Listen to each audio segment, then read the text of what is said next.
নমস্কার বন্ধুরা, সবাই কেমন আছো? আশা করি ভালো আছো।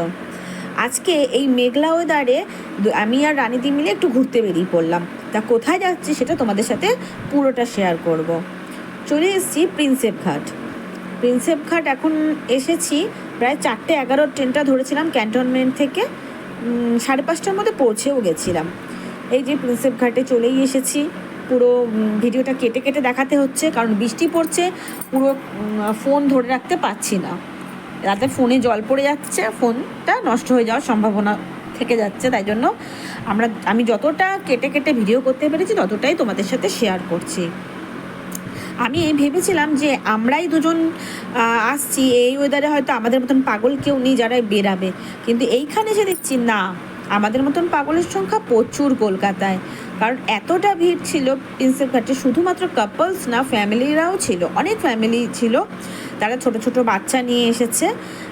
খুব সুন্দর লাগছিল এই সময়, এই পরন্ত বিকালে গঙ্গার পার পেলে আর আমার কিচ্ছু চাই না। আমি এখানে ঘন্টার পর ঘন্টা বসে থাকতে পারি। আর সত্যি বলছি, এত সুন্দর লাগছিল, এত সুন্দর লাগছিল, পুরো ছবির মতন, কল্পনার মতন, খুব সুন্দর লাগছিল। এই সময় এই বিকেলে এই গঙ্গা ভর্তি বোট চলাচল, এইগুলো পুরো আমরা যখন ছোটোবেলায় আঁকা শিখতাম তখন ঠিক এরকম সিনারি আমাদের আঁকতে দিত, আর এখন সেটা চোখে দেখতে পাই। সত্যি খুব সুন্দর লাগছে।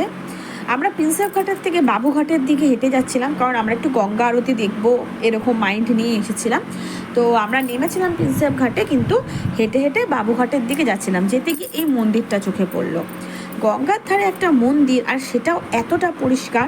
অন্য কোনো মন্দির আমি অতটা দেখিনি বলতে, যেহেতু গঙ্গার ঘাটের মন্দিরগুলোতে লোকের আনাগোনা একটু বেশি হয়, তাই জন্য অপেক্ষাকৃত একটু বেশি চারিদিকে ময়লা দেখা যায়। কিন্তু এই মন্দিরটা ছিল প্রচণ্ড পরিষ্কার, আর রাম সীতা আর লক্ষ্মণের মূর্তিটাও ছিল অপূর্ব সুন্দর। দেখো, কথা বলতে বলতে চলেও এসেছি বাবুঘাটে, আর সেখানে চলছিল মা গঙ্গার পুজো। ঠিক 6টা থেকে 6:30টার মধ্যে এই পুজোটা হয়। খুব সুন্দরভাবে মা গঙ্গার পুজো হচ্ছিল, এবং তারপরেই হলো গঙ্গা আরতি, যেটা দেখার মতন। সেটা আমি অন্য ব্লগে অবশ্যই শেয়ার করব। এবং তারপরে পেয়ে গেছিলাম প্রসাদ।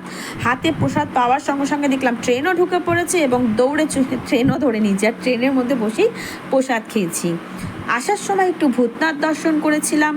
ভূতনাথ বাবাকে আমার মন থেকে খুবই মানি, সবাই মানে আমি জানি, তাই আসার সময় একটু ভূতনাথ দর্শন না করলে হয়। তাই জন্য ভূতনাথ বাবারও তখন সন্ধ্যারতি চলছিল।